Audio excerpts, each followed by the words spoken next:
husband about that time, Uh-oh. and I have don't know when it's going to be opened again and finished.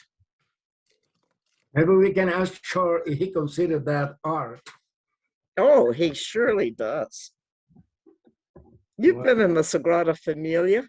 no, never been. I would like to see it, but no. I've seen it in pictures and the Polish TV when they talk about those buildings, you know. It's amazing. You can take some cruises and they will let you off there for a day and you can get purchased tickets in and out of certain things. But the last time we were there, they had had the Park Güell closed off, so I did not enjoy not seeing that. Mhm. How are you, Charles? I'm good, Gwen. How are you? Oh, I'm doing fine on a foggy day. It's very Oh. sleepy. It is a foggy day, isn't it? It is. It has. My it daughter actually, used to say, froggy. It's froggy, Mama. It's froggy. yeah, it actually started off, pretty good this morning. Yeah. It was a nice sunrise, and then after that, this happened. So, oh well. Yes, I know. I got out in it around noontime, and it looks like it's just getting sucked in more and more. Mhm. Yes, it will. Armando and I were talking, and I may have to leave today to go let a plumber in one of my units to let him do some work. And how do we get back to the recorded videos? You go to YouTube. You look for Fulton County Department of Senior Services classes, and you should get anything that's posted. It usually takes about 2 weeks, from today before this Okay. will be posted, somewhere around there. By the Hi, time Rebecca. it goes through the whole thing. So, The whole 9 yards, huh? yep. Yeah. Yeah, because I usually upload the week's classes, like on Thursdays, I actually did it on Tuesday this week. I'm uploaded a bunch of stuff. So this will probably go up next Thursday to Okay. get on the main drive. And then from there, they'll, screen it or do whatever they're going to do and then, put it out, Okay. Well, if I disappear, that's why. Okay. All right. Well, knowing that, let's see what we can do to, make sure that we don't really have a lot of work today. We have a bit, but not a lot. Oh, here's Lady. Yay. And John. Okay. How's everybody doing? Good. How are you all? Dry. Not outside. But you better, but tomorrow you're gonna freeze. Oh. No. It has become my custom these days. I don't go anywhere unless I really absolutely have to. Mark. I have no plans on going anywhere, at least until the weekend. So, I am here. No? I am inside. Done deal. Well, I might have to go out because always is a lady who needs something. So. Okay. Yeah. Whatever works. Okay. Anyway. Trying to be nice. Yeah, it's 2:00, so let's get started. Okay. Good to see all of you here. Let's see. We got how many people? Like 6 or 8? 8. We got 8 people. Okay. All right. So we do have some work to share. Not a lot. Okay, but we're going to share it anyway. Okay. Not sure anyway. Yeah. That's right. Gotta go get my notebooks. Yeah, we're gonna go look through this stuff, and then if we have some time left over, we'll come up with something else to do. Okay. So we're going to start off with Bob.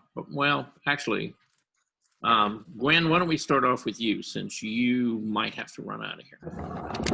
Okay. Okay. And that way everybody can kind of see what you're doing.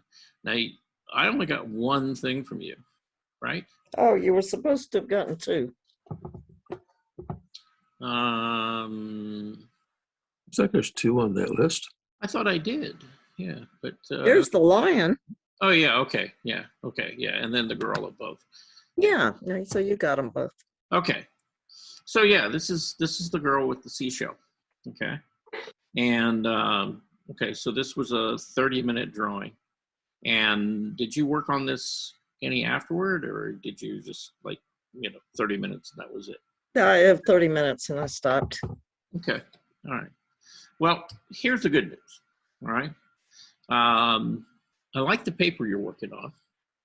It has a nice tooth to it, and you're It doing does.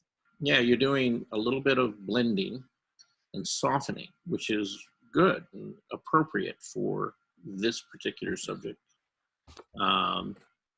Now,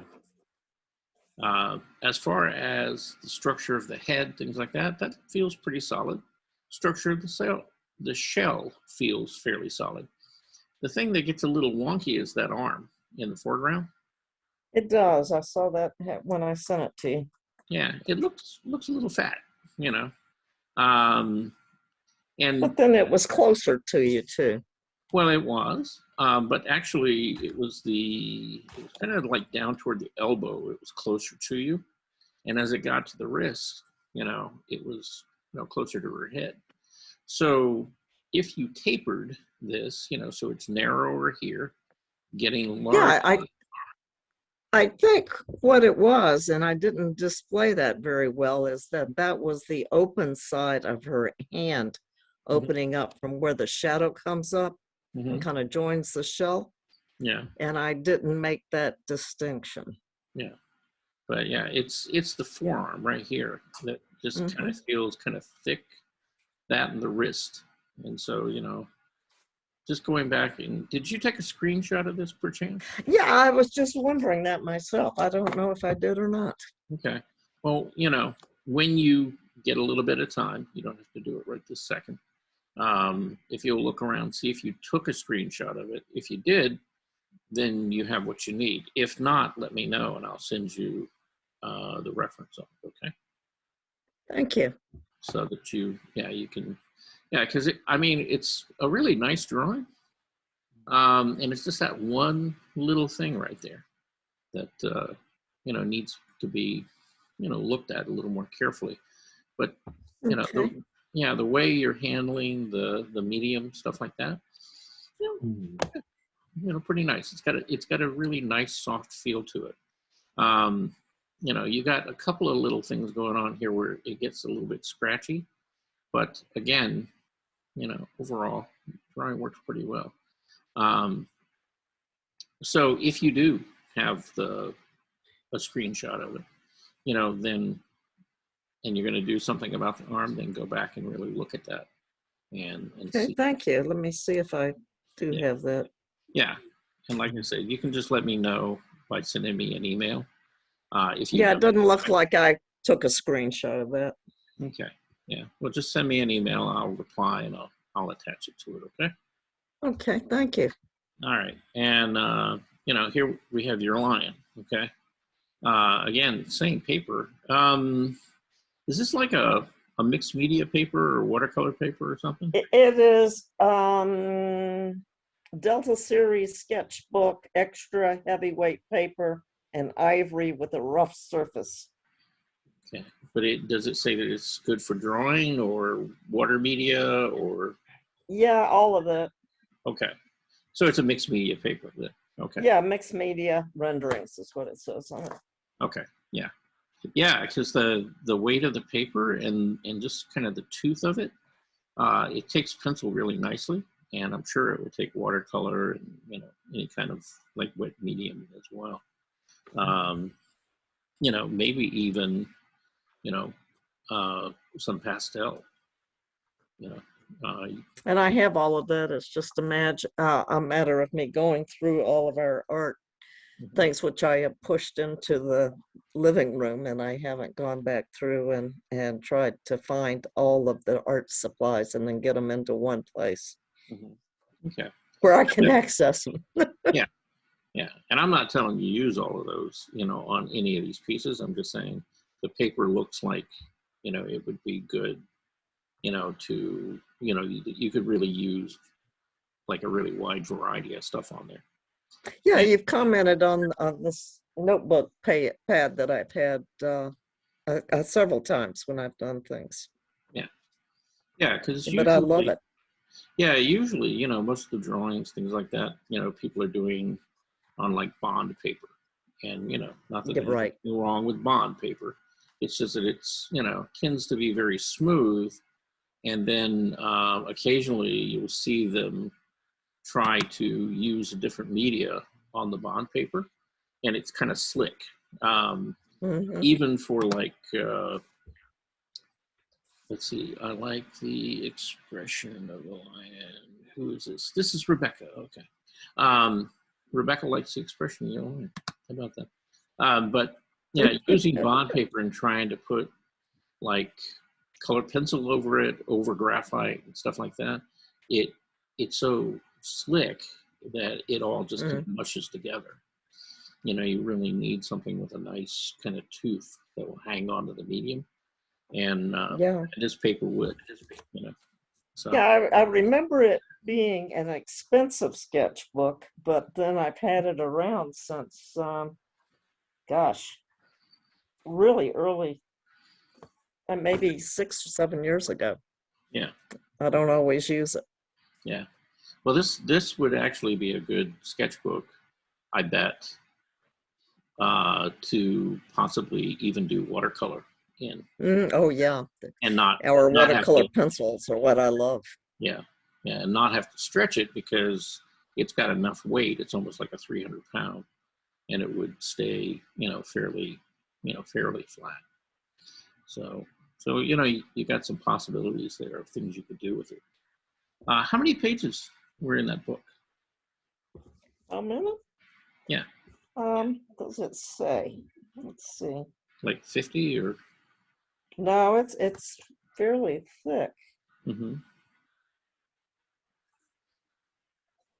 More than I want to count at this moment. Okay, it should be right on the cover. It usually tells you how many. Should it? Yeah, usually down there somewhere toward the bottom. Yeah, 50 pages, Okay, 25 sheets, so front and back you can use. yeah, and what is this about? Maybe like 9 by 12, 11 by 14? No, it's smaller than that. It's what does it say? 7 by 10. Oh, okay. Yeah. So yeah, it's a little kind of travel, sketchbook that you can keep, in a bag or a purse, and whip out, to, do some work. So, but yeah, it's play with that, try Okay. to use some of those pages up, with other things just than pencil, and see what it will do, because it would certainly carry the the medium thing. Okay. Yeah, will do. Okay. Okay, so let's see, where do I want to go? Let's go to the bottom. Okay, so let's talk to Rebecca. Okay, Rebecca, you around? I'm here. There we go. Oh, she Okay. been quiet. Oh, Here I am. yeah, Hey, Armando. All right. she was for a second there. Okay. All right. So, all right. So these are some more pages out of your animal alphabet book, and you got 3 of them. You got S for sheep, and I'm going to talk about this one for a little bit because I want to make you aware of something. All right. You've done this several times now. Okay. Okay. All right. Shoot. So the composition of this. Okay. You know, you've got the mountains here in the background, and then you've got this, you know, the hills here, and then, you know, right above the sheep's back, you've got the, you know, where the hills meet, you know, either some trees or, you know, it could be, you know, grassland or something like that. And then you get another layer, right, that's behind the sheep.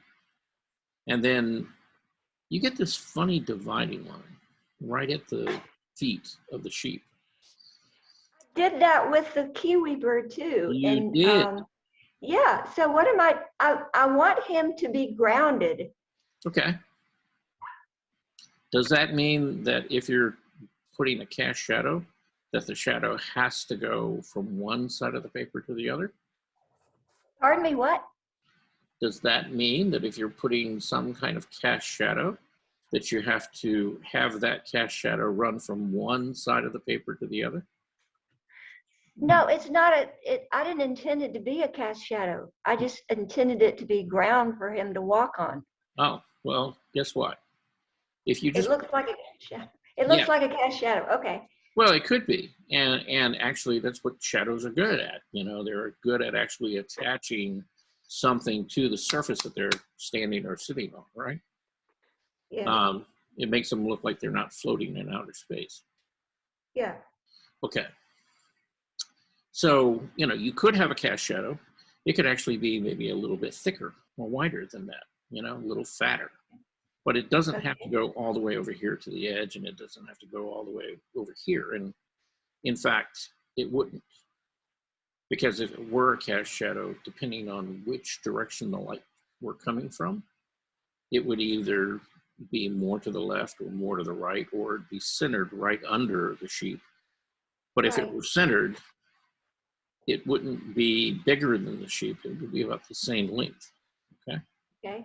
which means that you wouldn't have this line here, so your eye could travel this way, say, here to the back. So do I understand if I'm going to do a cast shadow of that and I'm going to make it from directly over him, Mhm. the shadow doesn't need to be any further than the nose of the sheep and the tail of the sheep? Right, yeah. Okay. Yeah, now it could be a little bit fatter than you've made it because he's not made out of cardboard. You know, Right. he's actually three-dimensional, so he's got some width to him, right? So you could make that shadow a little bulkier, right? And it doesn't really even have to follow the exact same shape of the sheep itself, you know, because all you're doing is you're suggesting that there's, you know, he's casting a shadow on the ground, which tells you that there's sunlight up above him, right? Correct. Now, if the shadow were being cast to the right, that means that the light would not be directly above him. It would be somewhere over here to the left, Correct. right? And if the light were over here to the right, then it would be casting a shadow behind him, right? Well, considering that I put a heavier layer of purple on the mountains, I'm Mhm. wondering if the sun might be over on the right-hand side. Yeah. What does that have to do with the Purple Mountains? Well, I put more purple on the right-hand side of the mountain peaks. On the right hand? So, oh, You excuse mean me, the the left? left, the left. The left-hand side, so it means to me that the sun is probably coming from the right. So if the sheep's going to cast a shadow, it needs to be Yeah, beneath and behind a it. little more behind him. Right. Yeah, and not out in front. You know, probably starting at, you know, just a little bit above or in front of the feet. Right. You know, going back Right. behind him. But again, it doesn't have to run all the way to the edge. It could probably stop like about right in there. Okay. Okay. But that's one thing. But the point I want to make to you is this, you know, about doing a composition. You have a tendency to make these bands of color, and you Okay. stack them one on top of each other. Okay. And what that does is that visually creates kind of a fence that you have to get around or go over or something to get to the next layer. See? Okay. So stop making, horizontal bands. Vary the shapes in here, right? Let's say that this was trees, right? Rebecca? I'm writing, yes, sir. So Okay. stop making horizontal lines. But look, watch, stop writing for a minute because you need to get, I'm watching. okay. So instead of, having this go straight across, why couldn't it be higher on this side coming in at an angle? And, why could these, this, if this is the top of the trees, why couldn't this Oh, be a more irregular oh. shape? So I need to vary the lines of the background diagonally. No, you need to vary angles and things like that and not just make like, a block here, a block there, a block, and stack them, right on top of each other. Because visually that stops you from moving back to the background and it flattens out your composition. Okay. I'm going to practice doing this with something else. Thank you. Yeah, but anything that goes from one side of the paper to the other, visually kind of makes, a kind of an impediment for you to move back into the composition. Okay. And if you look at like the Impressionist painters and things like that, they almost never did that. They came up with a variety of shapes. They may have layers, but the way that they put them together, your eye can kind of travel back, to the background. And they never really cut you off, from moving, as far back in the painting as you could. Okay. Okay, thank you very much. And I redid the kiwi bird, and I'll show them to you at another time. Okay. Yeah. All right. So let's talk about your quail. Okay. So you see the quail, you don't really have the same problem, do you? Now you do have, No. yeah, you have like one line right in here, which kind of suggests a boundary between the ground and the background, which, we read as grass and sky. That's fine. But you see, you didn't, again, you didn't take it all the way to the end. You kind of left a break. So your eye has a way of kind of getting around, back here to the grass. Oh, I understand that. Okay. No layers because it's not completed on the edges. Mm-hmm. Yeah. Yeah. Thank you. Yeah. No, I mean, you could solve that in a lot of different ways. You can have a line coming across here, but maybe you stop your grass here and then your grass, goes back up at a diagonal kind of Right. Right. Again, you keep this open so your eye can move, back up to your text and then down your bird and go back and do it again. Okay. But you gotta think more about how you compose things. Okay. Yes. Even in a children's storybook, right? Right. If you Right. look at how they design the page, it's really carefully designed because yes, every detail is flipped over. Yeah, because what they want to do is they want to get the kids, eye excited and keep them focused on the book. And if you put something in there that blocks them from moving around in the page, then it tires their eye and they're off to something else. And, kids notoriously have a very short attention span, right? And so you want do. so you really want to do everything you can as an artist with the composition to keep their eye excited and freely moving around through the page. The same thing is true with an adult because most adults today don't have much of an attention span longer than a child. Particularly if they're under 30. They don't. Okay. And it's because they spend a lot of their time, on the computer and, with a phone, they're always looking at a screen. So, so yeah, they're always being distracted to the next thing. So let's take a look here at your, pelican, right? Okay. So you got a body of water, okay, that he's in. And then you have, more or less a horizon line, right? Mhm. Could you have done something different with that line to make it more interesting and maybe give you some more depth or something in the composition? Maybe on a diagonal with an island in the back or something. Well, it could be, or it could be some kind of irregular shape, right? It doesn't have to be Okay. straight. See, it could kind of like dip down here and maybe Okay. even go behind his back, right? Right. And back up. And again, see, it just creates a different shape. And then, if you put some reeds or something back there, again, not straight across, but, maybe they're real, like not very tall here, but they get much taller here and then they get, shorter as they come to the end. Again, you're creating more interesting shapes, Mhm. for the viewer to look at. And it doesn't even have to go all the way across, maybe it just goes to here and then, you get the edge of the grass, right? And the shape Okay. of the grass or the reeds. And then this line just kind of fades right into the sky. Okay.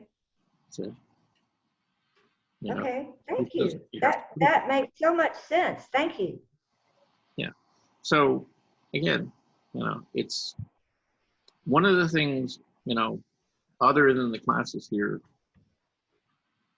I want you to start looking at more children's books since you're interested in that, and really look at how they design pages Okay. and how they come up and they tackle the composition, and Right. shapes and things and put them Right. together in interesting Right. ways, Well, believe it or not, I have looked at hundreds in my lifetime, but I've never tried to draw any myself. So this is a real education. Thank you. Yeah. Well, okay. My suggestion is go back and look at them again, but look at them Okay. from a different viewpoint.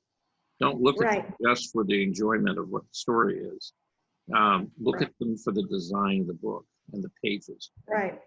how Right. they put it physically together. Okay. Very good. Thank you. Yeah, you can learn an Hey, awful. Charles, I have a suggestion for Rebecca. Yeah. Hi, lady. Hey, Rebecca. I suggest that you look at children's books from maybe about 20 or 30 years ago, and then look at more modern books, and you'll see such a huge difference in what Charles is saying, how the progression of how intentional the artwork is. Because I Right. really like what you're doing, and that's so really cute to do a kid's book with the alphabets. But look at it where you have again, from older kids books to the modern, and they're just completely different. And the focus really is on that artwork and how they want the kids to focus on it. Well, and I think that there's been a completely different emphasis by the publishers.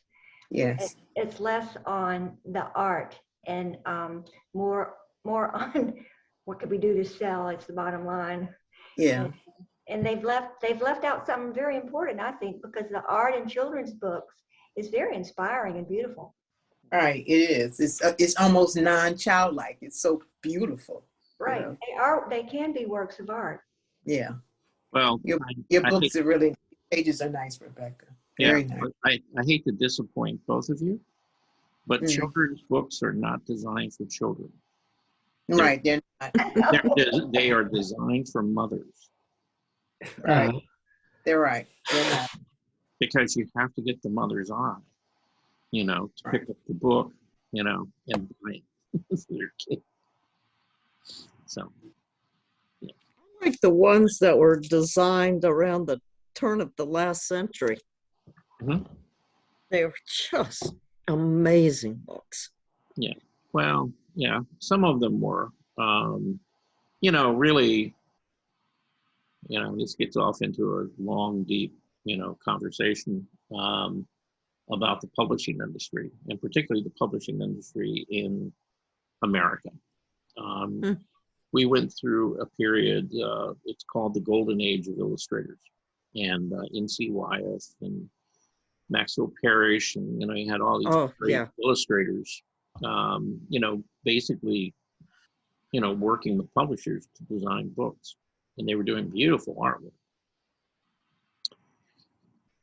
And as wonderful as all that was, though, it only got better. And somewhere around about 1970, well, probably about 1965 to about 1990. If you look at children's books that were published during that period of time, probably some of the most beautiful books that have ever been made were made during that period of time. The illustration. Who are the illustrators? Well, we looked at like Leo and Diane Dillon, right? They were wonderful. I mean, anybody who won a Caldecott Award, because that's specifically for Mhm. children's books, you can go look at any of those. And Leo and Diane probably won at least 10 or 12 Caldecotts during their career. So, but they did really beautifully illustrated, really imaginative, really well designed books. So that graphically they read and the colors were, engaging, and the story was engaging, and it was really a beautiful piece of art.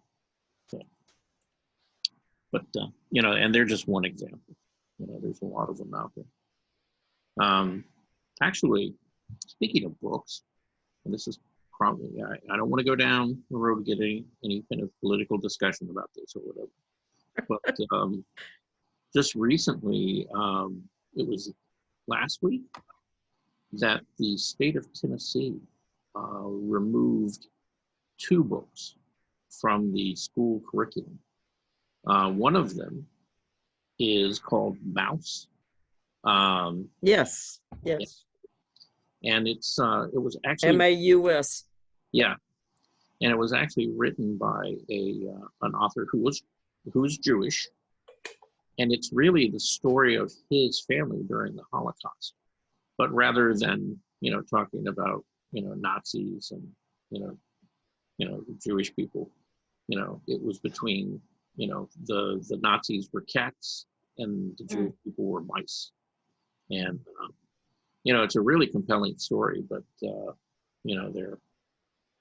trying to get it off the reading list, and I think it won the Caldecott Award, but it's a beautiful book, and a very different, almost kind of like street art graphic style to the art, but very powerful, and but great story.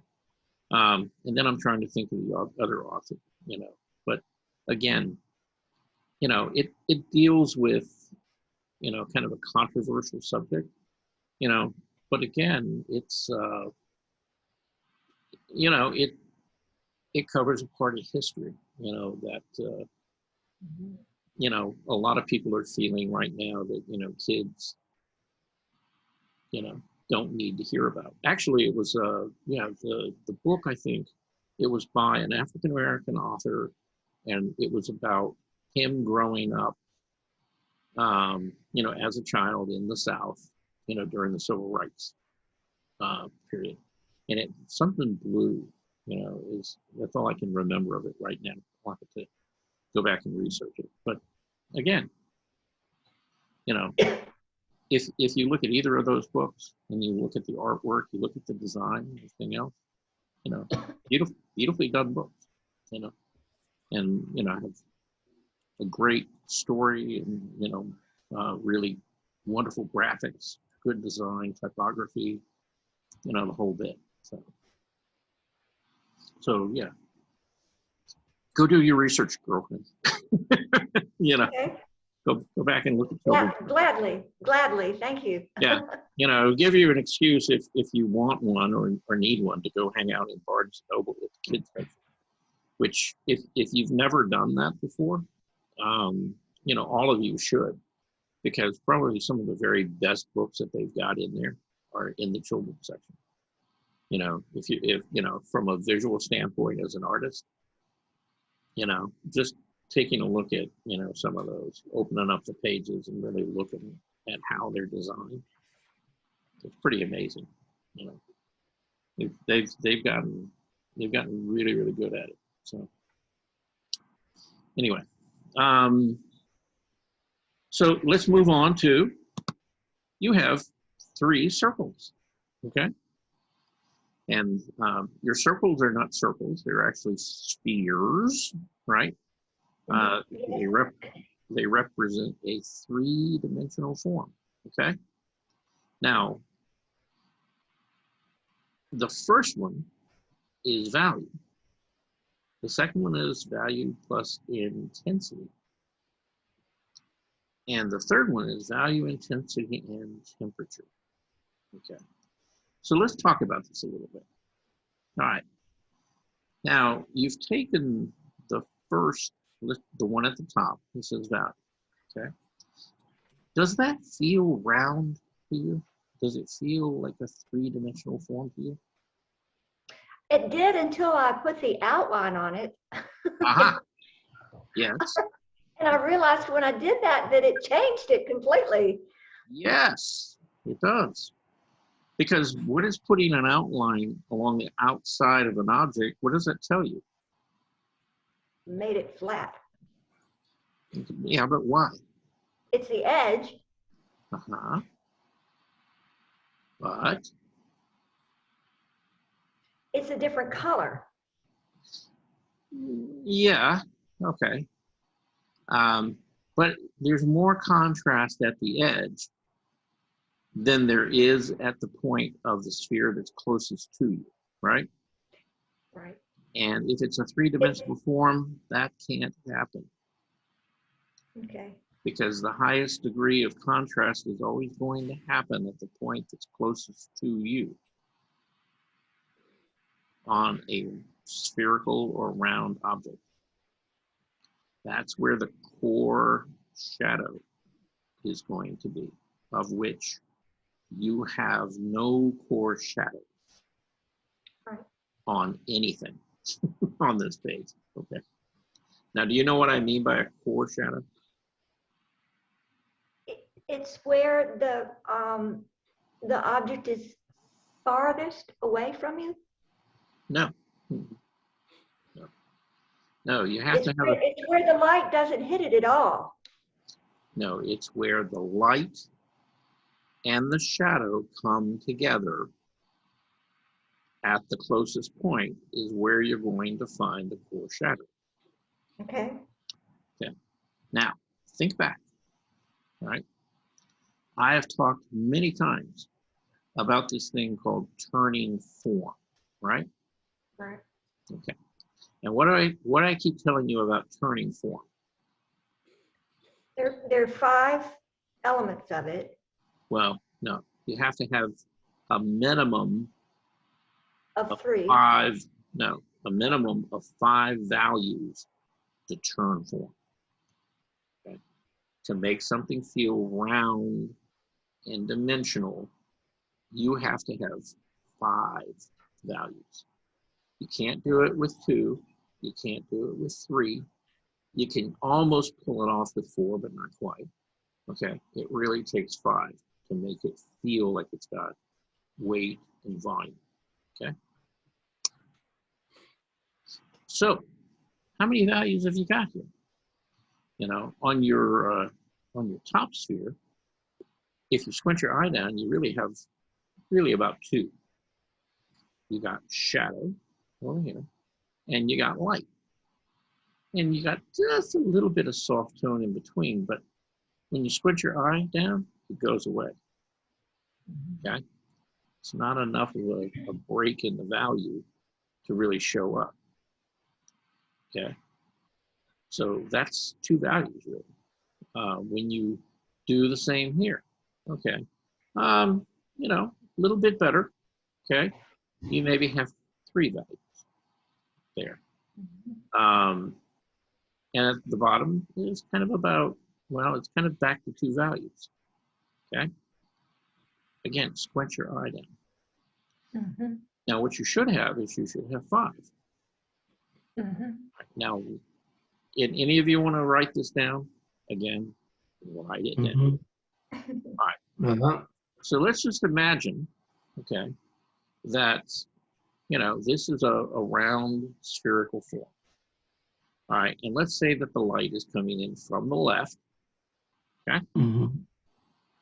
Yeah. all right, directly from the left, okay, not above, but really from the side, okay? And so, yes, you are going to get a division line between where the part where there's light hitting it and the part where there's shadow, right? You know, that just makes sense. But the thing is, there's some very subtle changes, okay, in there. Now, right here, this is really the part that's closest to your eye on a sphere, okay? Because what does it do from there? It moves back away from your eye, you know, to where it meets the surface of whatever it's sitting on. And over here, it, you know, curves back, you know, to the top or the edge of the object, okay? So this is really the closest point to us. So at that closest point, you know, we're going to have the highest degree of light, highlight, and we're also going to have a core shadow right there, which means that this is going to be the very darkest value on the round form itself, okay? Now, the reason I say that is if you take in consideration the point where it makes contact with the surface, in that case, that's probably going to be darker than the core shadow. And then part of the cast shadow might be darker than the core shadow itself. You know, it depends. You know, it depends on how reflective the surface is, how hard and smooth it is, or how textured and soft it is. But let's say it's like an egg, okay? And so you're going to get a very strong core shadow, like right in here. And it's going to be darkest right there. I mean, all, you know, if we're going to go to black, then, you know, it's going to be almost like right here in this blue area, about that value. Right in here, okay? So that's the core shadow. So now you've got 2 values on the shadow side, right? If you put Right. a shadow in, okay? Now, the thing is, on the shadow side, there are actually 3 parts to it. You get the overall shadow, you get the core shadow, you know, at that closest point to your eye, and then after that, you here toward the edge, it should get slightly lighter, but I said slightly, okay? It still has to be darker than anything that's over on the light side, but that's, you know, why the reason it gets lighter toward the edge is because that's reflected light. You see, because that's what round forms do. Because it's a round form, the light that's, you know, going past this, hitting the surface it's sitting on, is going to bounce back up into it and create a, what we call a reflected light. Right. Okay? So you're going to have 3 parts. You got shadow, core shadow, reflected light.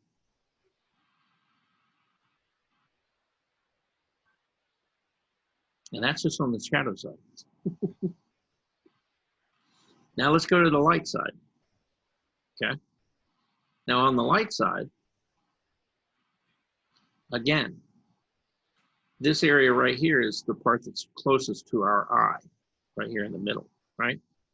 So this is really going to be the lightest, the brightest against the darkest, right?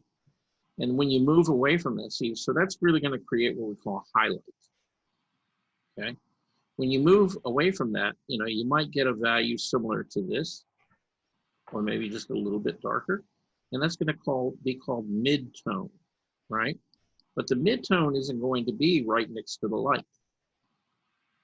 Okay. The mid-tone is going to be all the way over here toward the edge. Okay.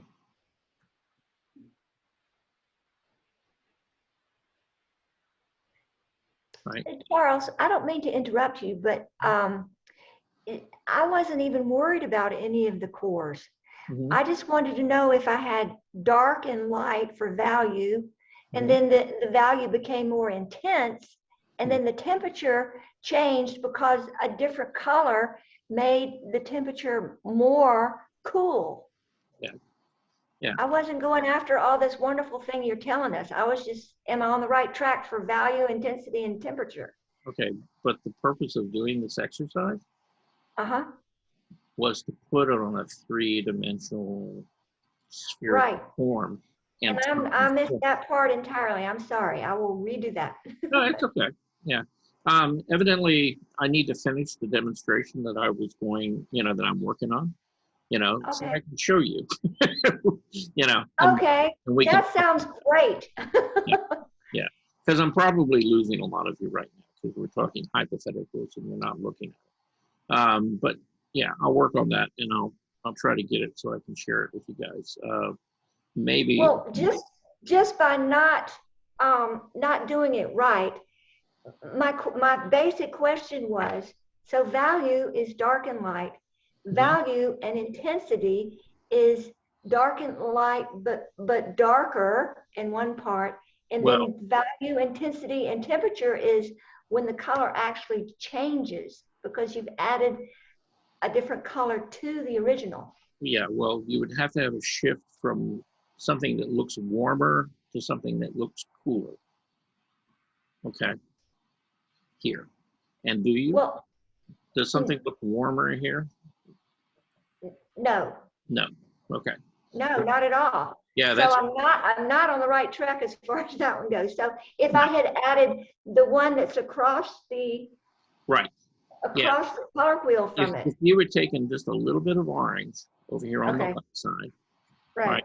and just barely put just even a little bit of orange on that side, that would have Right. warmed the temperature up on that side, you know, Right. making this much cooler.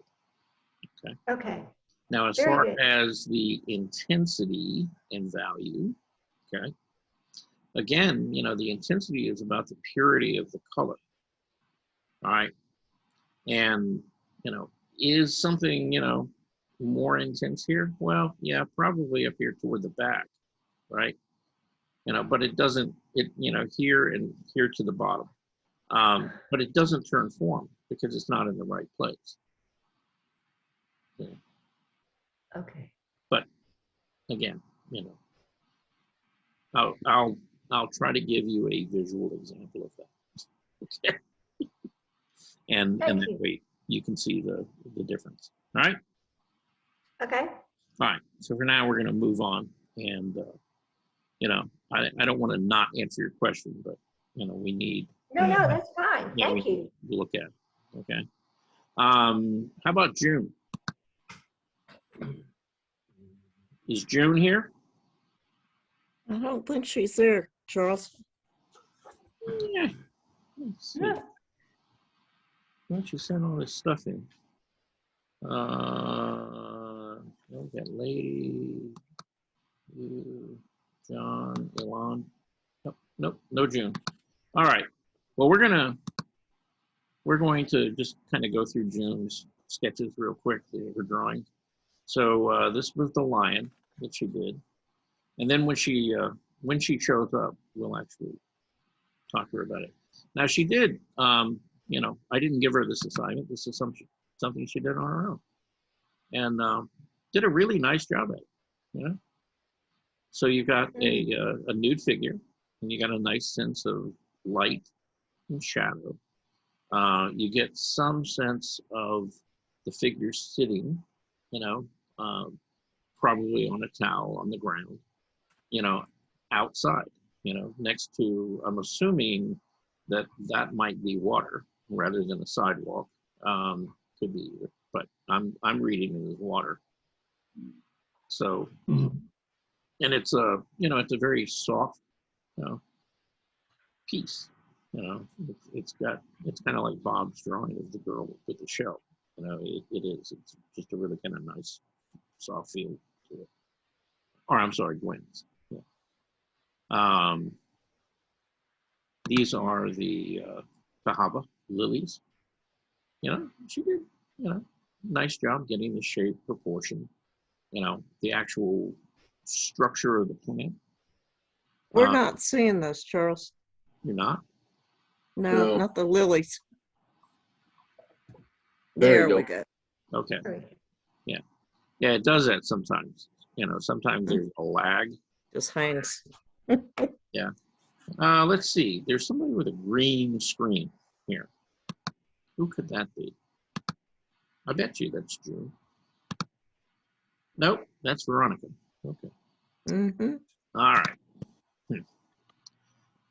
I thought maybe June snuck in. Now this one looks like two.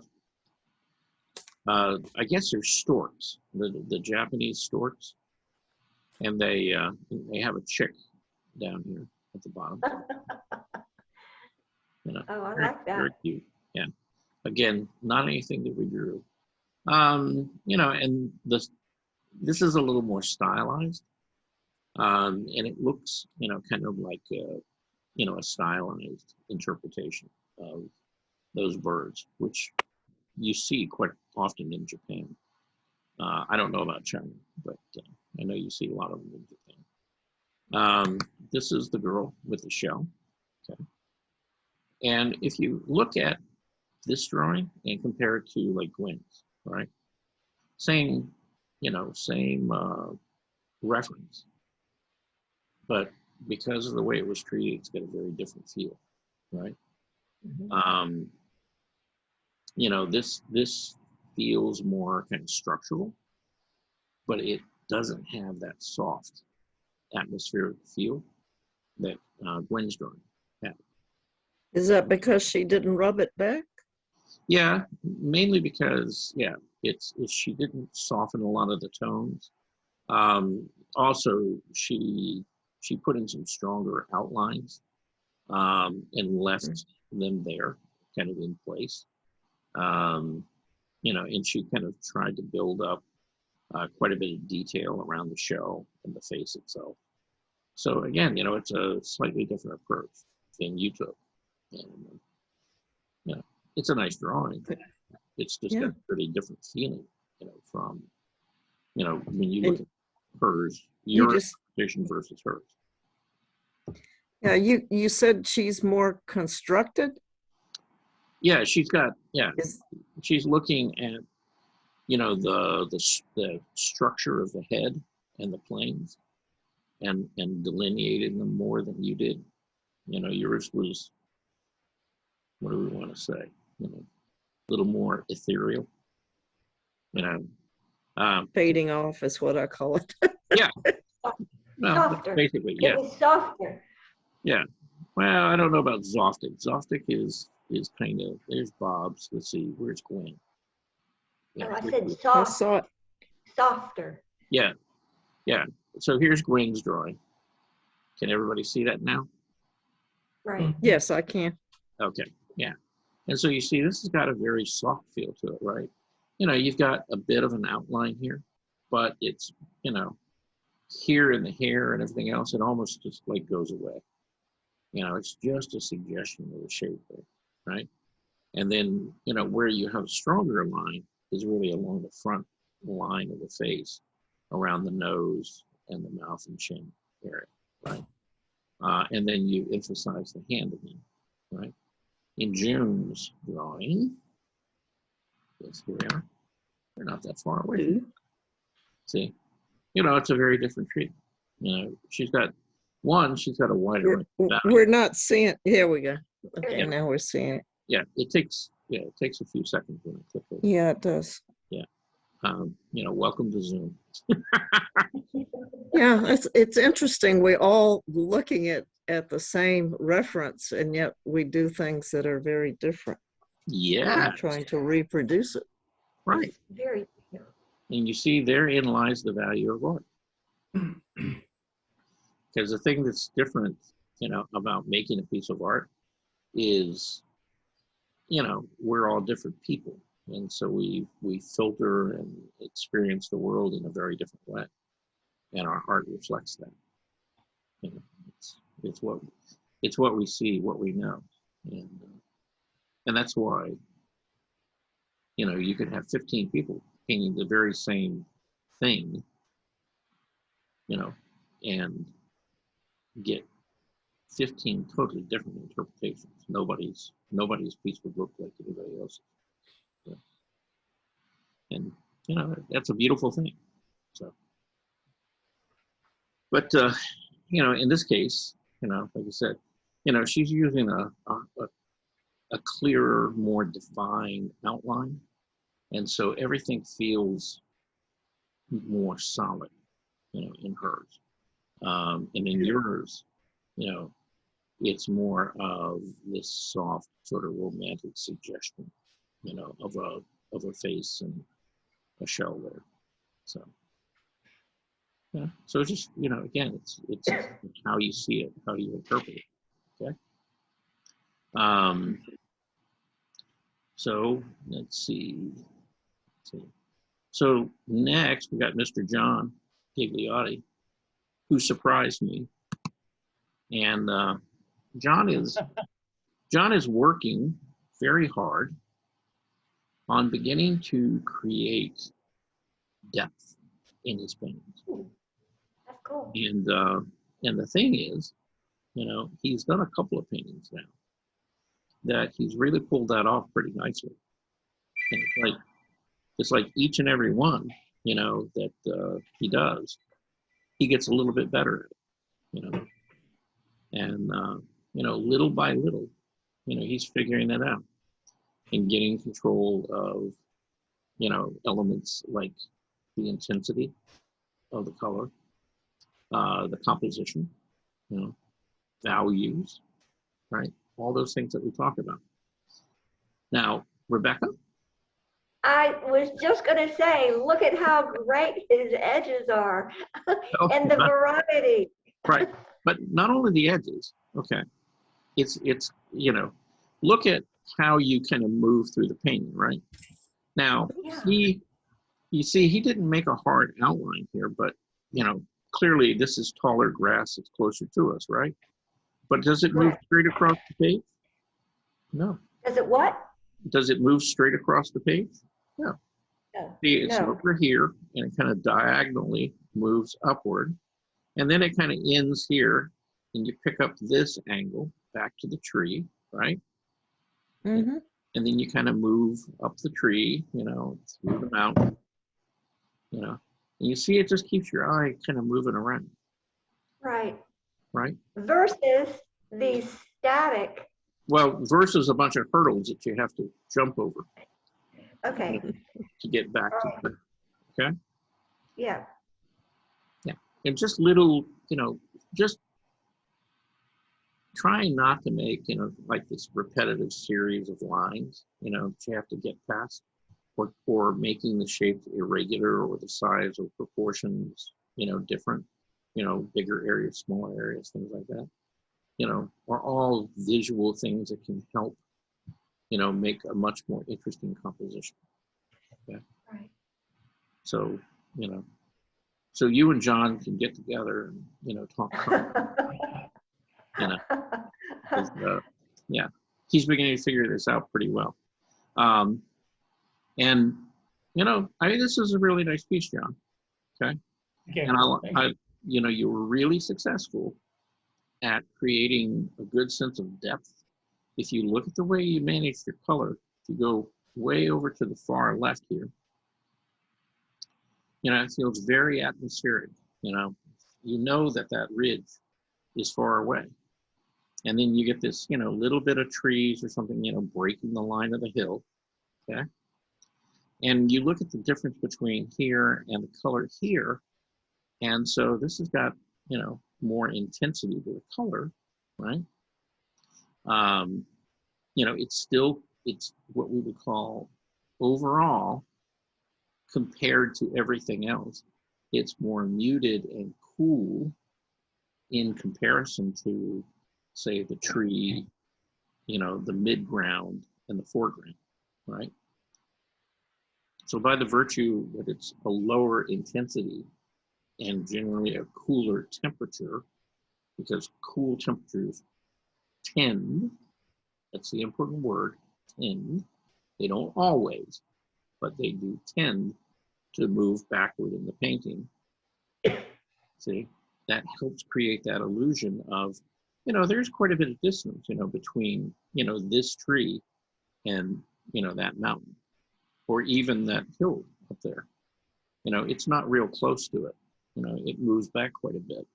And then by the virtue of the fact that you got your color to shift to be warmer in this area, and you've added more texture, you know, broken up the shapes, things like that, you know, made it a little more active, you know, it's pushed it in front of, you know, this, right?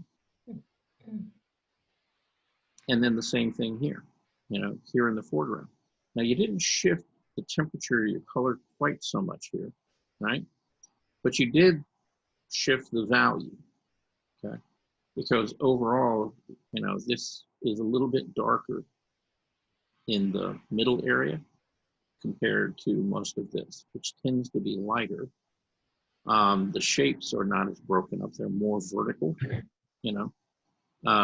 So again, you know, it kind of breaks it off into a different shape and lets you look at it and, you know, you read it as, oh, okay, that's gotta be, you know, taller grass. So all of that's working really nicely. Charles, where would be his hard and soft lines there, or however you put that? He does have a few hard edges in here. Hard edges, there you go. Yeah. But most of his hard edges are here in the midground. Okay. Look at the paint strokes. See, they're very kind of defined shapes, you know, here and there. It's generally a lot softer in the foreground, and it's much softer in the background. Thank Now you. you do get, you know, kind of a definite break in value and temperature, you know, between the hills here. But it's, you know, it's so muted that, and it's not like a real sharp line. So it's soft enough that it still falls back behind, you know, all of this stuff. It doesn't really fight with it. So John, what do you got to say for yourself? As you said, I've been working on it, and I'm happy to hear I'm achieving it. Yeah, Good. yeah, it's, you know, and the thing is,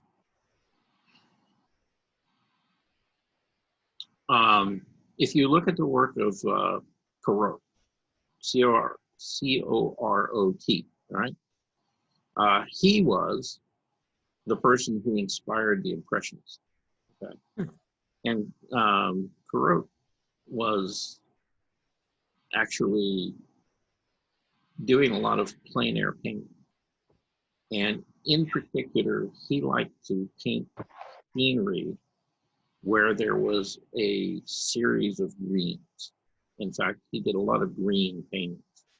Lots of trees, hillsides, things like that. And he'd be a good person to look at, you know, for inspiration and just to see how he managed, you know, values. C-R-O-O-T? No, C-O-R-O-T. Okay. Okay. Well, you know, French, he was not an Impressionist. He was pre to the Impressionists, but all the Impressionists looked at his work. You know, and that's kind of where they got some of their radical ideas about getting out of the studio and, you know, getting out in plein air. Oh, that's, you know, I think I'm getting a little more impressionistic in what I'm doing. Yeah, well, that's fine. You know, that's a good thing, you know. it is. Yeah, your things are loosening up a little bit for you. Okay, you're not trying to be so tight with the size and outlining things, and you know you're getting to the point now where you can, with the watercolor media by itself, you know, get sharper edges, softer edges, you know, and now you're managing your color, you know. So again, you know, it's beginning to work, you know, much better for you. Now, I would encourage you, okay, at this point, push your color.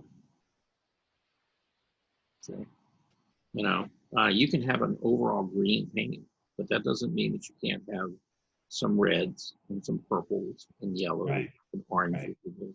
They could be very muted or very subtle, you know, but just Right. from there, because it creates a lot more interest, you know. And plus, when you begin to bring those other colors in play, then you widen out, you know, the range of temperature, you know, in the painting. And again, that makes the painting a lot more exciting, you know, for someone to try to look at. The one I did of the cactus in the desert thing, that had a lot more reds. Right. Yeah. Yeah.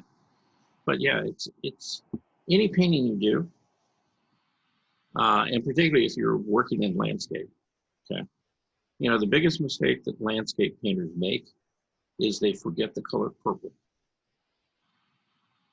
Okay. And if you're painting landscape, purple is everywhere. I mean, it really is, you know.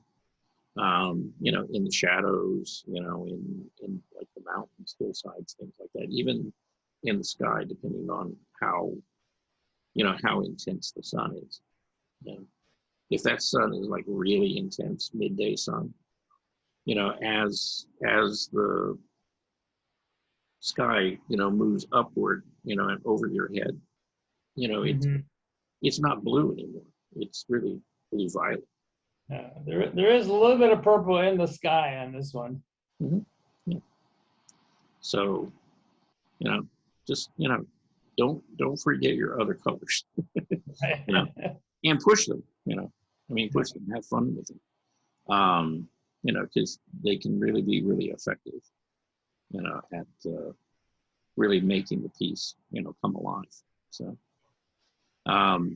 you know, somebody else you probably need to really start looking at a lot is Andrew Wyeth.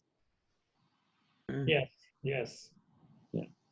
You know, now he used a more subdued palette, you know, but if you look at his technique and, you know, how he loosened areas up and, you know, he would drip and spatter paint and stuff like that. You know, it was realistic, it was representational, but it wasn't photographic. You know, it definitely kind of had a soul to it and you know, a lot of impact and power. And you know, the way he used the paper, you know, because he would intentionally leave areas of the painting unpainted, you know, just to keep your eye focused, you know, in certain areas. You know, he did a lot of what you would call a vignette, right? So, you know, he would have a couple of houses or barns or something like that, an old stone fence and a little bit of grass, and then it would just fade off to the white of the paper. And it would be floating out there in the middle of this big sheet of white paper, and, you know, and you didn't care, you know, because you knew exactly where to look, you know, and how to move through the composition. So he would be a good asset for you to look at as well. Yeah, if you recall, I tried to I did a take on his Christina in the fields. Yeah, you did. Yeah, and you know, and don't quit, you know, doing that. You know, look at a couple of his pieces, you know, and then, you know, make them your own. You don't have to copy them exactly. You know, you can change the type of building, or, you know, put more trees in. Yeah, that's what I actually just used the figure, but the whole farm scene and house and landscape was my own. It wasn't his. Okay. Yeah. Yeah, and you know, the more you do things like that, you know, the more you figure out, you know, what you want to talk about and how you want to approach, speaking to that subject. So yeah, keep at it. Thank you. All right. So guess what? That leaves one and only one person left. And that's Mr. Bob Homer. Bob? Sir. There you go. All right. You have this lovely lady standing out in the middle of this field. And, I'm looking at the hillsides and the shapes of things. That definitely doesn't look like an American landscape. Where is this from? It's not. It's from Philippines. This is a photograph I got from a friend of mine, and he took it back in 1970 something when he was in the Navy and he was stationed in the Philippines. Okay. And he posts some of these pictures that he took a long time ago, and I asked him if I could use it as a reference, and he said by all means. Yeah. So that's what that is. Okay. Yeah.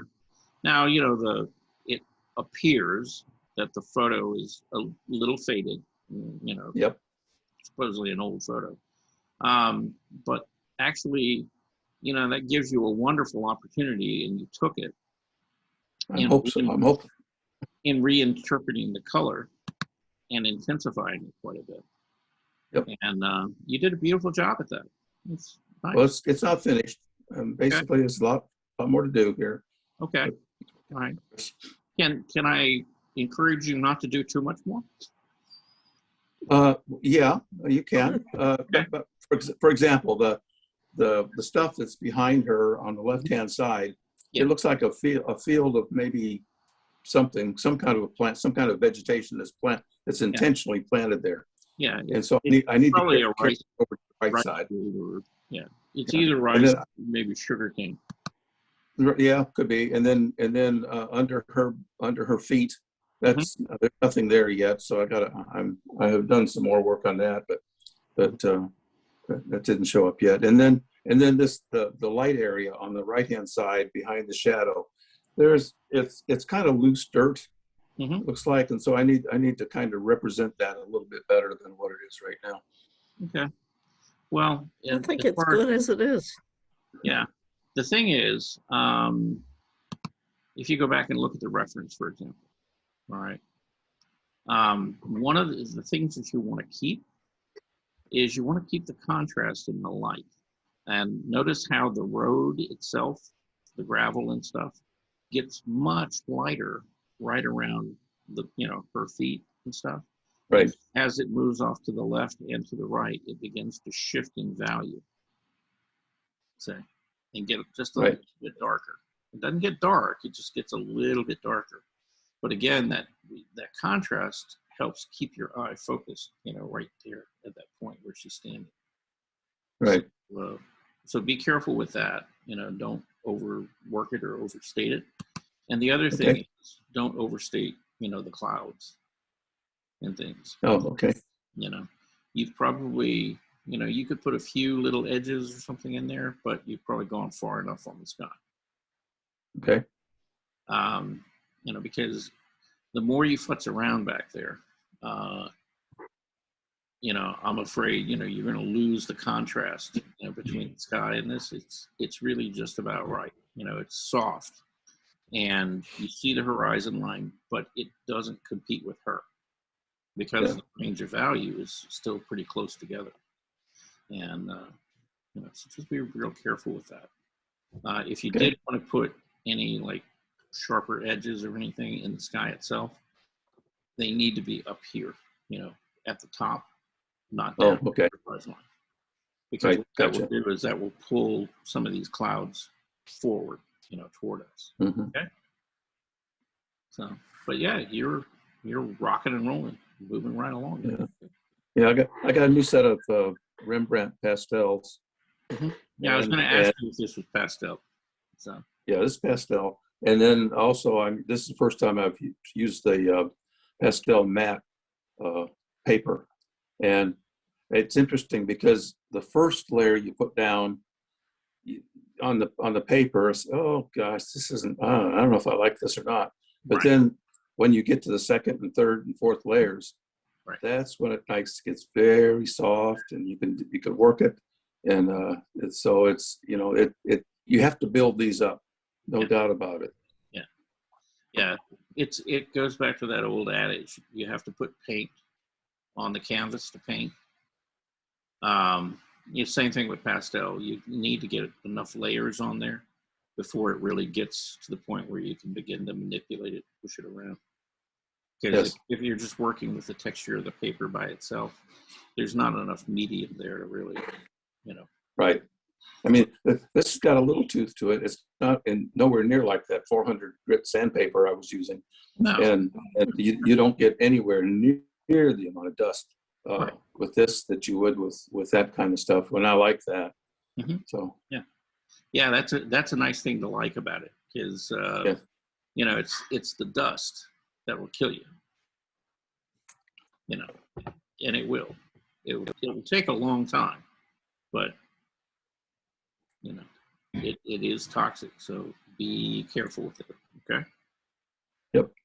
All right. So that's the show today. Ta-da! That's everything we got. How we doing time wise?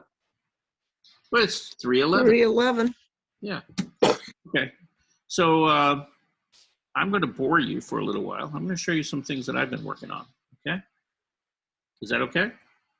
Yes. Okay. You don't bore us. Don't worry about that. Okay. Well, we're going to start here. And you've seen this. This is the painting that I did last Sunday evening. Okay. Yes. Mhm. So this is about a 2-hour painting. Mhm. I mean, it was a 3-hour session. We did 30 minutes of gestures. And then after 30 minutes of gestures, we got painted on the long pose. And, lovely girl, she was, really fun to work with, nice contrast. She brought a kind of a pinky, kind of pale salmon colored blanket or sheet, which she just disappeared on. And so we had to change that up. We had to get her a gray, like bedspread or something, spread out on the stand so we could get a little bit of contrast in there. But after that, the painting went pretty quickly. And, so this is oil. It's alla prima. She would sit for about 25 minutes at a time and then take a short break and then come back and sit for another 25 minutes. So in total, we had, maybe about 5 sittings, at 25 minutes each. And so, that's what I did. But previous to that was really kind of the fun part. Now, I've gotten to the point, I realize that gesture work is really important and it's very helpful. Okay. Though when I go to a session like that, all I really want to do is I just want to work on a painting. Okay. But, I'm trying to behave myself. And so when I go there, I set up my palette and, pre-mix, once the model comes in, I pre-mix a couple of colors based on her flesh tone and get a range of value. And these are 3 minutes each. And so there's 4 poses there that were painted in 3 minutes. Can everybody see that? Yeah. That's good. Yeah. So, they're just quick little gestural strokes, and just, light and dark, some temperature change. Again, I'd mixed up, when she was, sitting on the model stand, before we got started, I just mixed up like a range of value, based on her skin tone and what I saw there. And so there was kind of a warmer area, kind of this gold color to her, and then, the pinks and some grays. And so, I had little piles of those already mixed. And then I had 2 or 3 brushes in my hand, and I just have to pick up paint and, put it down and, go to the next shape or color, right? And so, for 3 minutes, you can't get a lot of detail, but you know, you can get the proportion, some sense of the light, you know, some sense of the shift in value and temperature. Okay. And so that's kind of what I did. Now, I showed you guys, I don't know that everybody was here. I don't think Richard was here yesterday, but this is a piece of artwork that came back to haunt me. Evidently, there's this lady is in Washington State, okay? And she sends me a message through Facebook with this image and asking whether I painted this or not. And the simple answer is yes, I did. And it was painted in 1987. And it was actually an illustration that I did for a company called American Express. And it was their travel division. And I did about 20 of these. But she reached out to me, and, you know, I had no idea that anybody had these. You know, I kind of figured they were locked up in a vault somewhere at American Express, but evidently, you know, they got rid of them or did something. She ended up, you know, I found out, acquiring it by buying it at a kind of like almost like a yard sale, you know, or what do you call it? A fundraiser for a senior center, you know, in her town. Wow. And this showed up for sale, and she bought it. So. And you signed it on the front, or did she Yeah, it's have to look on the back? No, it's signed. You know, real lightly. It's like down here in just below this white line. There's a Yes. signature in pencil down there. And so anyway, she looked me up on Facebook. It's kind of funny. But you know, that happens every once in a while. You know, your kids come back and find you. So At least they didn't ask for money. right. Yeah. Well, usually, you know, people who have, you know, my artwork know better than to ask for money. You know. Now they sometimes ask me, you know, well, what would this be worth now? You know. And then this, I showed you like a little sketch, you know, and the model from Sunday, when she was doing the gesture poses, you know, she took this pose with, you know, one of those skeletons, you know, it's a metal skeleton that Shane has in the studio, and it's suspended, you know, so it's hanging there. Well, she put it up on the model stand and, you know, took this pose with it, you know, dancing. Now, you know, the legs and everything were hanging straight down, so I had to invent, you know, a way of getting it to move. But what you're seeing here is you're seeing, you know, I did like a preliminary drawing of just the two figures. And then I went back and I reworked it. And then, you know, I did some thumbnails, of which this is one of them. And it's of a different composition than I had originally thought of. The original composition was going to be more vertical, but I wanted to include all these other figures, you know, in the background and get some distance and stuff. So, you know, what I did is I took and I photographed all the different sketches that I did and all the studies, different figure studies, things like that. And then I placed them in place in Photoshop, you know. So, you know, this was added in Photoshop, the darker sky and, you know, the shadows and things, you know, down on the ground were all added over a thumbnail drawing of all the figures back here and the landscape. These were little studies that I did of, you know, some kids' figures, you know, because, you know, kids, unfortunately, you know, they die as well. So, you know, I tried to be inclusive, you know, and get all ages, sizes, shapes, and everything else in there.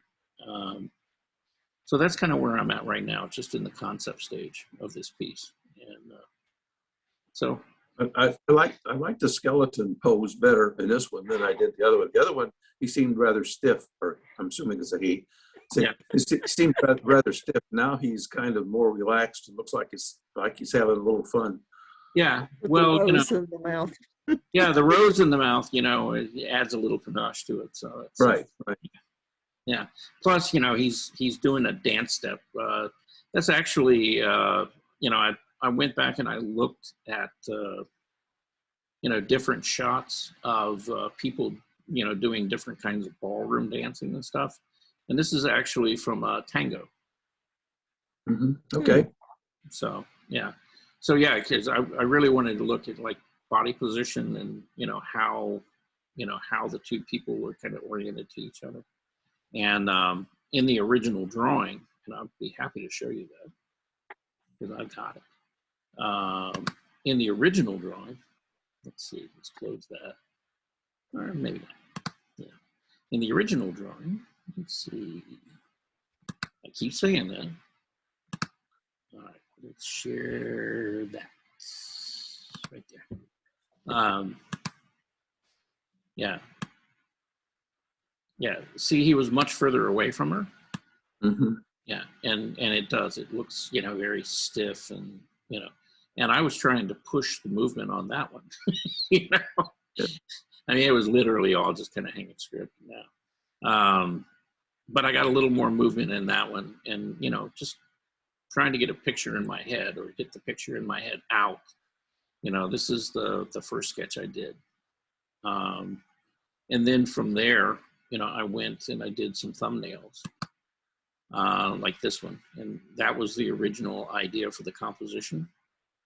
After I thought about it a little bit, and I wanted some figures and things back here in the background, but on a really vertical composition like that, it seemed to begin to get too busy and, you know, too chaotic. I didn't really like that, so I decided to go the other direction and go horizontal with it. And so I, you know, did another thumbnail like this. And this was okay, you know, it kind of got the idea across, but I still wasn't really, you know, thrilled with it. And so, Yeah, he's leaning back there. yeah. Yeah. And then, so, you know, I did this thumbnail, and this is before I researched, you know, the dance steps and stuff like that. But, you know, and I like kind of how this fit together better, you know, the size and the scale differences and things like that.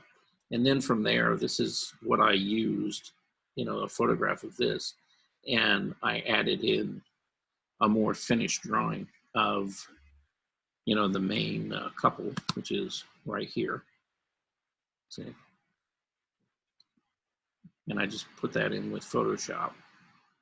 Yeah, I like the raised leg on the model. That really adds a lot to it. Yeah, a lot of movement and Yeah. and gesture.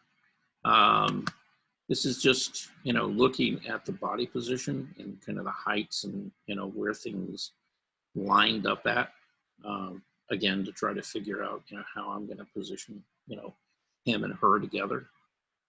And then I did this little concept sketch of the two heads. So, and added in the rose.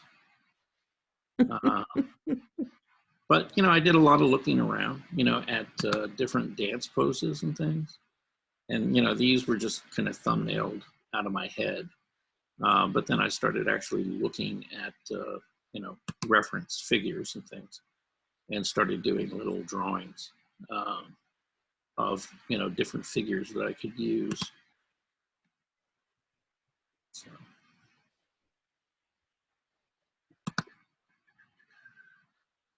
You know, trying to get movement, you know, or the suggestion of movement in there. And so, you know, it's coming along, you know, it's like little by little, you know, you're figuring out, you know, different figures and things. I pretty much so had a color range in mind, which is kind of comparable to this painting that I had done a couple of months ago, just this little plein air. This one I like it better. Pardon? This one I like it better. Yeah, but that's not what I'm doing. I'm just using the palette from it, you know, the actual color range. So So this, not done with the brush, I do it with the palette. no, Oh. the palette. What colors am I going to use in the painting? I'm going to use these colors. There are going to be warmer areas. There are going to be cooler areas. There are going to be darker areas. There's going to be lighter areas. So, you know, you would say that there's a wide temperature range and a wide value range on this painting, right? And so that's what I'm kind of going for. So, anyway, you know, there's a sunset, you know, to try to get Oh. some of the feel for the sky, you know, and I'm not going to have all the trees and things, obviously, but you know, just a sense of, you know, that color blue and how you pick up kind of the pink and purple up here in the warmer areas. So anyway, that's my game plan. Mm-hmm. Anybody got any That looks comments like a about that? good one. Yeah, I like that. Yeah, I'm having, you know, some fun with it right now, you know, just coming up with the idea and trying to refine it and, you know, Charles, figure it's it very out. interesting for us to see all the different steps you take. You have to think about so many different things, and you've thought them all through. And as you think them through, your ideas gel and come together. That's really an interesting process.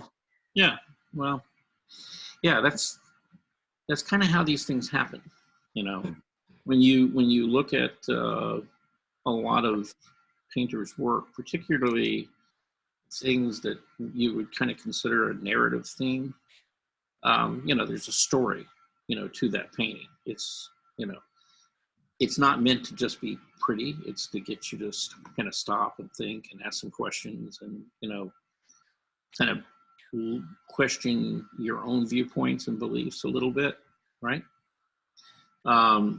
But to anything like that, you know, it's kind of an exploration, and you kind of open up a can of worms there, you know, and you just got to kind of sort through it, you know, because you've got so many things to deal with. You know, you've got the figures, you've got the lighting, you know, you've got the, you know, the landscape itself, you know, to figure out.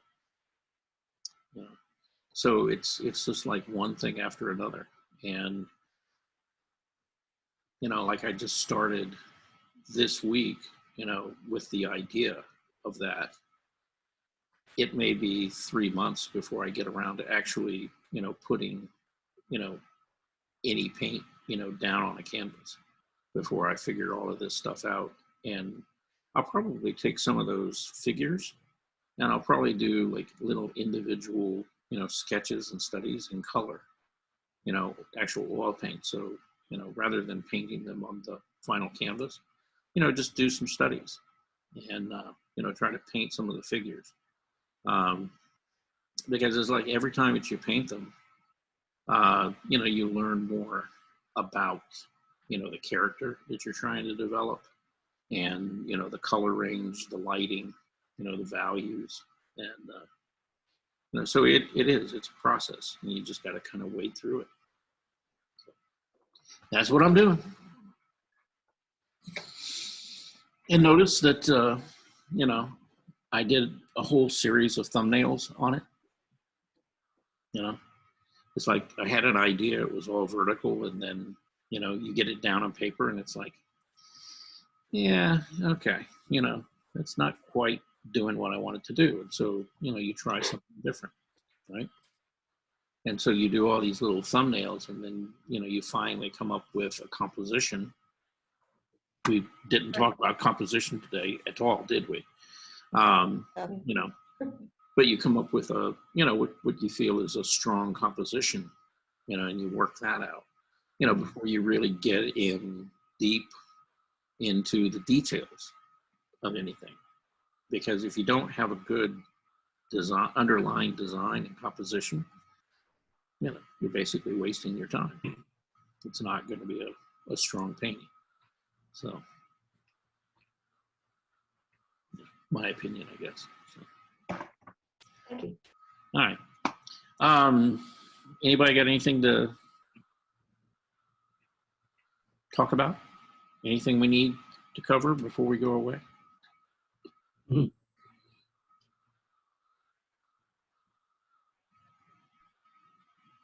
Silence, crickets. Okay, all right. Well, I guess that's a no. Okay, it's 3:31. So Yeah. we had a relatively short class today. Okay. It will not be so tomorrow. Okay, tomorrow we're going to draw. Yeah. Okay, we'll see you tomorrow at 10 a.m. Yes, I'm going to have some really challenging stuff for you to play with tomorrow. Always do. Oh, wow. So We don't have to definitely, worry about, yeah. Last week was challenging. yeah. it was. Every week is challenging. I agree with you, Rebecca. It is. Yeah. Well, notice that each week it gets a little more, right? So, Yeah. yeah, but you're getting better. See? What did your parents used to say, or your father particularly? This hurts me more than it does you. I don't believe that. I didn't throw that idea out there. Okay. Yeah. That's funny. Yeah. You No. get that sadistic look in your eye, and we know what we're getting. And Yeah. Yeah, there's nothing sadistic about it. You know, I mean, I need to push all of you, you know. And again, look, same rules apply. Okay. You have an image up there. Do you have to draw it all? No. Do you have to draw it exactly the way you see it? No. Okay. I want you to take it and make it yours. Okay. You could draw a little bit of it. You can draw all of it. You can play with the style of it. You can play with, you know, how you compose it, or, you know, put it on the page. You know, do something interesting with it. You know, we're only going to end up doing probably like 3 drawings tomorrow. Okay. So again, you know, we'll be doing longer drawings, not shorter. Okay. But, you know, we have some really fun stuff to play with, you know, which suggests a lot of movement, you know, and you can really play with composition and stuff on it. Okay. All right. Well, it was good seeing you all. Okay. Stay dry, stay warm, and we'll see you in the morning. Make sure to have coffee. Okay. Take care. Or other caffeine, as the case may be. Whatever your choice is. Okay. Yeah. Bye. Bye. okay. Bye-bye. See you later.